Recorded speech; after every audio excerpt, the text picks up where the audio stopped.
पद विधि स पुनः समासादि। स क है पद विधि पुनः समासादि है। स मानी वो जो पद विधि है वो समास आदि है। पद विधि क्या है? समास आदि। आदि मानी समास आदि में जिसके ऐसी है वो पद विधि इत्यादि बोलते हैं ना। क्या क्या है? विभक्ति विधान है, परांगवत भाव है, वो सब ले लेंगे। आदि शब्द से तद्धित वृत्ति, शुभ धातु, ऐसे ऐसे सब ले लेंगे। कोई यूं कहे कि जी ये पद विधि में जब कर्म साधन मानते हैं तो विभक्ति विधान को कैसे संग्रहित करोगे? कर्मणि द्वितीय आदि जो सूत्र है ना, वहां पर पदों का संस्कार, अविद्यमान पदों का संस्कार हो रहा है। ऐसा नहीं कि पदों के ऊपर कोई कार्य हो रहा है। जब हम कहते हैं ग्रामम गच्छति तो कर्मणि द्वितीया, ग्राम अम आ गया, गच्छति अनभिहित कर्म में ती के द्वारा ये अनभिहित है ना। गच्छति में जो ती है कर्ता में आया है, तो ती के द्वारा अनभिहित कर्म है। ये अनभिहित कर्म में क्या होती है?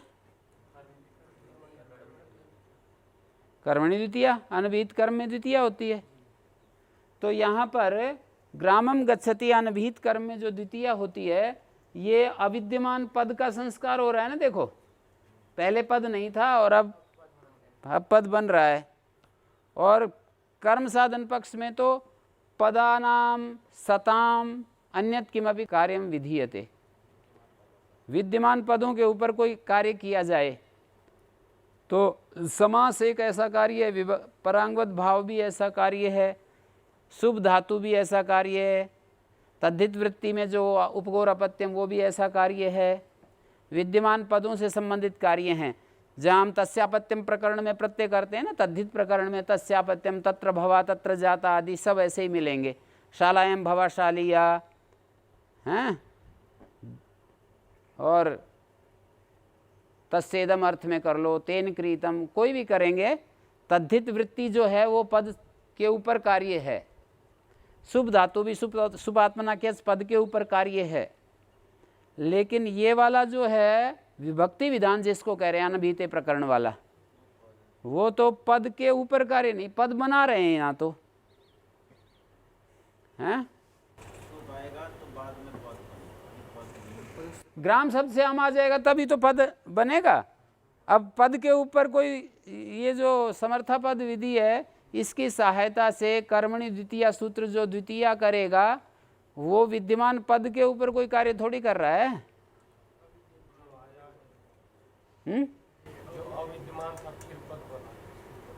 पद तो है ही नहीं। ऐसे कह रहे हैं कि ती के द्वारा ये अनभिहित है। अनभिहित अवस्था में ग्राम शब्द से हम आ जाएगा, तो इसको पद विधि कैसे कह रहे हैं? यहाँ पर समर्थ परिभाषा यदि उपस्थित ना हो तो गच्छति का किसी दूसरे के साथ संबंध और इसका किसी दूसरे के साथ, तब भी यहाँ पर जैसे कोई कहने लगे अस्ति ग्रामम गच्छति देवदत्तः,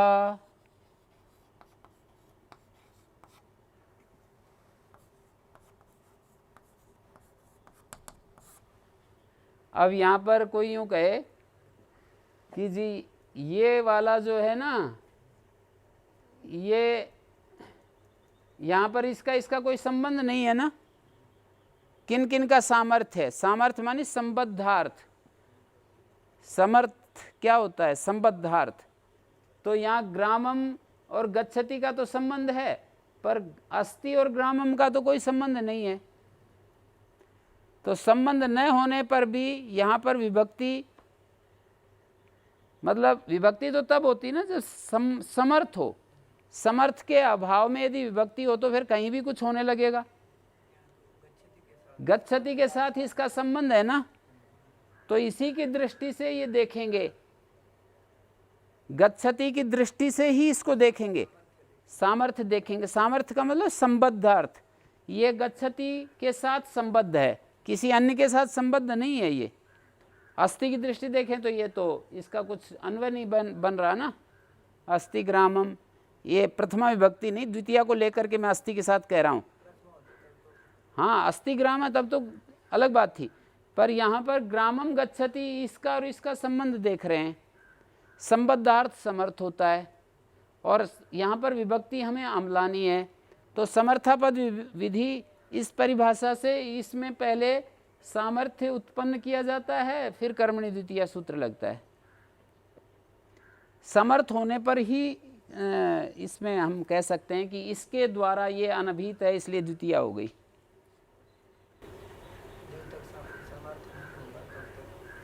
समर्थ नहीं होगा तो कार्य कैसे होगा?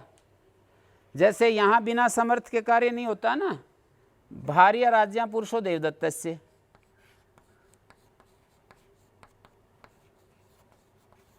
बोलिए यहाँ पर है?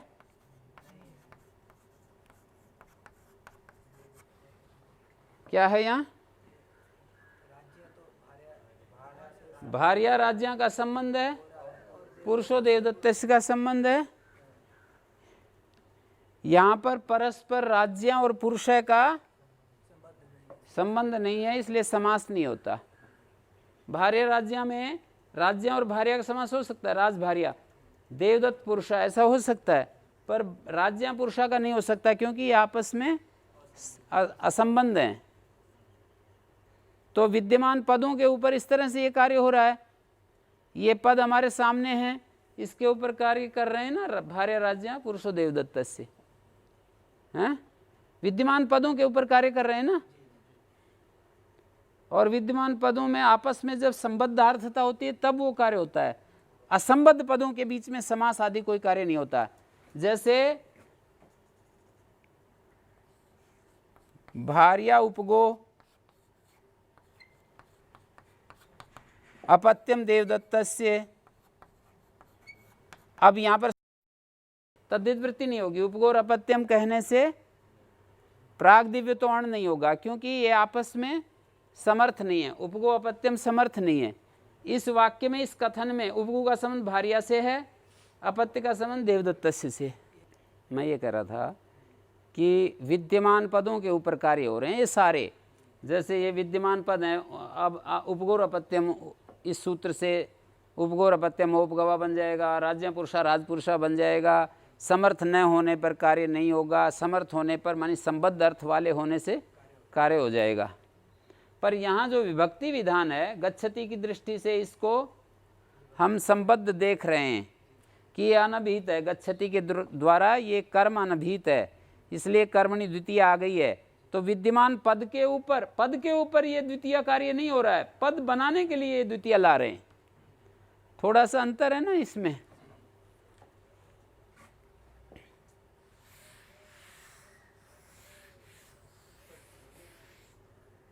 पद बनाने के लिए तो आ रहा है। विद्यमान पद के ऊपर जैसे समास आदि होते हैं, राज्य पुरुषा विद्यमान पद के ऊपर कार्य है। उपगोर अपत्यम जैसे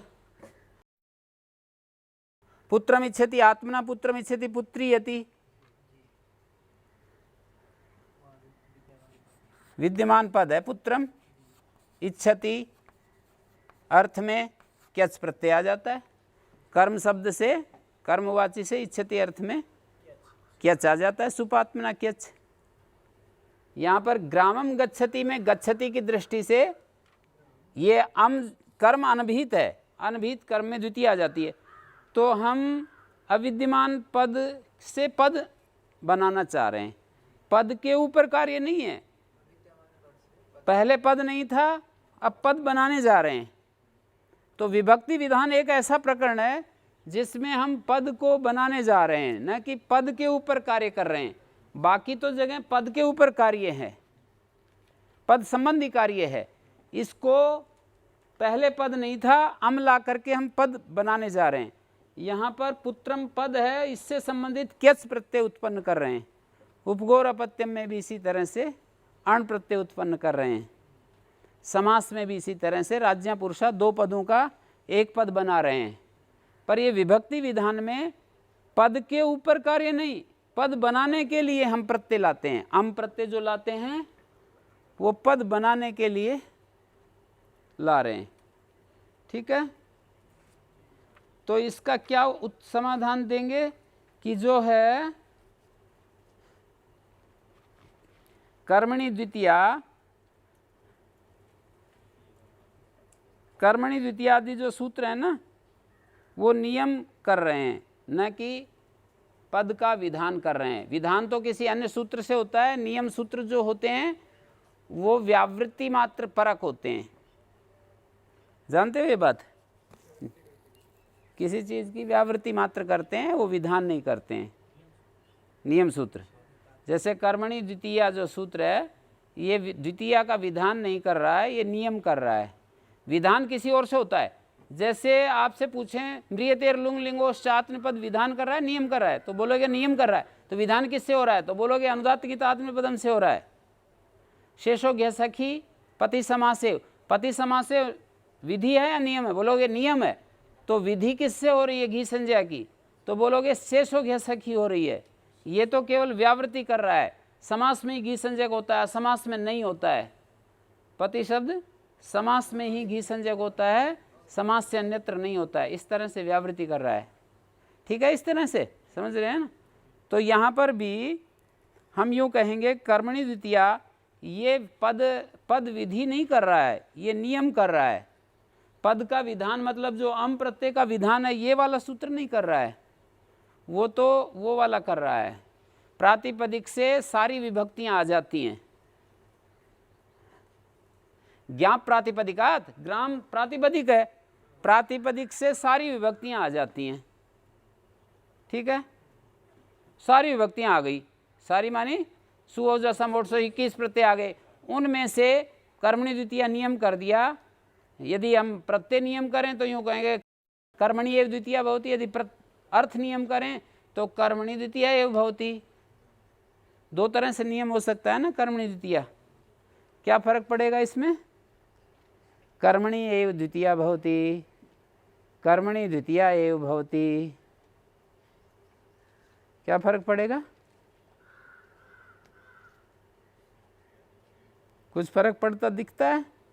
कर्मणि एव द्वितीया भवति या कर्मणि द्वितीया एव भवति, कुछ फर्क पड़ता दिख रहा? कर्मण्येव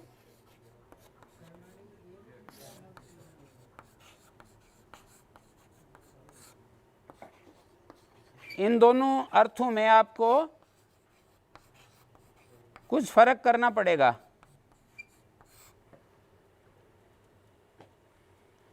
पहले अर्थ के अनुसार जहाँ एव लगता है उससे अन्य का बंधन होता है। कर्मणि एव द्वितीया में द्वितीया नियम हो रहा है, मतलब प्रत्यय का नियम हो रहा है। कर्मणि द्वितीया एव में अर्थ का नियम हो रहा है। हैं? जब एव को यहाँ लगाया तो द्वितीया प्रत्यय का नियम नहीं हो रहा है, कर्मणि जो अर्थ है इसका नियम हो रहा है। और एव को यहाँ लगा दिया तो द्वितीया प्रत्यय का नियम हो रहा है। हैं? अर्थ भेद तो बहुत ज़्यादा होता है। अब ये सारा प्रक्रिया आपको समझनी पड़ेगी। जैसे हम यूँ कहें गौशाला में गौसेवक ही रहेगा, तो ऐसा कहने से गौशाला बंद गई। हाँ, गौशाला बंद गई। गौशाला किसके साथ बंद गई? गौसेवक के साथ। गौशाला में और कोई और गौसेवक और भी जगह जा कर के रह सकता है। और यूँ कहें गौशाला में ही गौसेवक रहेगा तो गौसेवक बंद गया। गौशाला में ही गौसेवक रहेगा, गौशाला खुली हुई है, इसमें कोई और भी आकर के रह सकता है। गौसेवक बन गया, वो और कहीं नहीं जा सकता। हाँ, और कहीं नहीं रह सकता। गौशाला में दूसरे लोग रह सकते हैं। तो ऐसे अंतर पड़ता है इन सूत्रों में अर्थ का। हैं? कर्म में ही द्वितीया होती है तो द्वितीया बन गई, द्वितीया और कहीं नहीं जा सकती। द्वितीया बंद गई, पर कर्म तो स्वतंत्र है। कर्म में षष्ठी आदि कुछ और विभक्ति हो सकती है, कर्म और भी कहीं जा सकता है। कर्मणि द्वितीया एव भवति तो कर्म बंद गया, द्वितीया ही होगी और कोई नहीं हो सकती। द्वितीया खुली है, द्वितीया और भी कहीं जा सकती है। तो ये जो है, चाहे आप प्रत्यय नियम करो या अर्थ नियम करो, इसका नाम है प्रत्यय नियम, इसका नाम है अर्थ नियम। आप प्रत्यय नियम करो या अर्थ नियम करो, आपको ज्ञाप प्रातिपदिका सोजस मोट सूत्र से विधान मानना पड़ेगा कि ये जो विभक्ति का विधान है वो तो वो सूत्र कर रहा है, ये तो केवल नियम कर रहा है। किसी को पद विधि तो नहीं मानेंगे, प्रातिपदिक से ही विधान करेंगे, पद विधि तो नहीं मानेंगे। प्रातिपदिक से जो कर्मणि द्वितीय सूत्र है ना, ये पद विधि नहीं कर रहा, ये नियम विधि है। पद विधि तो उससे कहेंगे फिर, मतलब पद सुओजस का विधान तो हम उस सूत्र से मानेंगे। ज्ञाप प्रातिपदिकात एक साथ 21 प्रत्यय आ गए, अब उनमें से ये छांट करके बता देगा कि प्रातिपदिक से कर्मणि एवं द्वितीया, करणे एवं तृतीया, ऐसा वो एक व्यवस्था बना देंगे ये सूत्र। पहले एक बार 21 प्रत्यय ले आएंगे, ग्राम प्रातिपदिक से 21 आ जाएंगे, उसके बाद जो है कर्मणि द्वितीया कर्तृगण अनभिहिते प्रकरण जो है ना, उसके बाद व्यवस्था कर देगा नियम के रूप में। तो ये सूत्र जो है, ये जो है पद विधि ना करके कर्मणि द्वितीय सूत्र को पद विधि ना कह करके नियम कहेंगे। ये पद नियम है ना कि पद विधि है, ये सब पद विधि है। हाँ, नहीं ज्ञाप प्रातिपदिका उससे जो है ना ये 21 प्रत्यय आ गए, फिर ये उनमें अलग अलग बिठा देता है नियम करके कि कर्म में द्वितीया होगी बाकी हट जाएं, करण में तृतीया होगी बाकी हट जाएं, सामान्य करके 21 प्रत्यय आ गए, उनमें से अलग अलग व्यवस्था कर देगा। यदि हम एक वाक्यता के द्वारा स्वादि सूत्र के साथ विभक्तियों का विधान माने, अर्थात कर्मणि द्वितीया कर्तृगण तृतीया सूत्र को वहाँ सुऔजस अमोट्सस सूत्र के साथ ले जा करके हम एक वाक्यता के रूप में, यदि इधर तो कर्मणि द्वितीया, इधर बहुसु बहुवचनम द्वे कर द्विवचन एक वचने, इन दोनों सूत्रों को उठा करके ज्ञाप प्रातिपदिकात के पास ले जा करके एक वाक्यता बना दें। एक वाक्यता होती है अलग अलग वाक्यों को मिलाकर एक वाक्य बना देना। एक वाक्य वो होता है जिसमें एक क्रियापद हो, अलग अलग वाक्यों को मिला करके एक वाक्य बना देना है, ये एक वाक्यता होती है।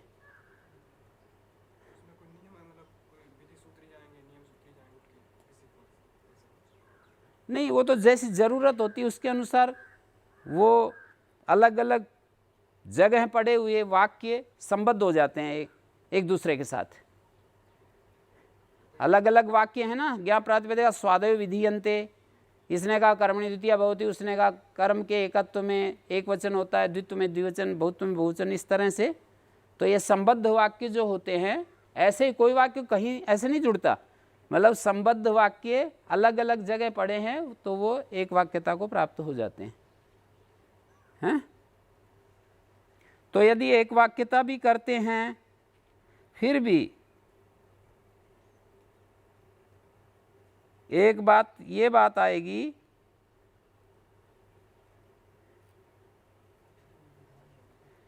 एक वाक्यता से स्वादि सूत्र के साथ विभक्तियों का विधान कारक विभक्तियों में क्रिया कारक का अविनाभूत संबंध है, और उपपद विभक्तियों में अंतरांतरेण युक्ते उपपद विभक्तियों का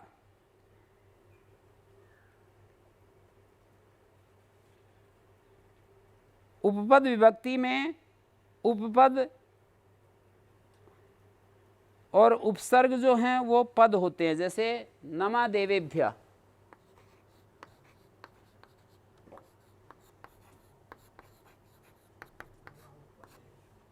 ये पद है, तो उपपद जो हैं वो पद हैं, और उपसर्गों में भी इसी तरह से हो जाएगा। जैसे हम कहीं उपसर्ग के योग में विभक्ति कर देते हैं, निर्विषा दिया है इन्होंने,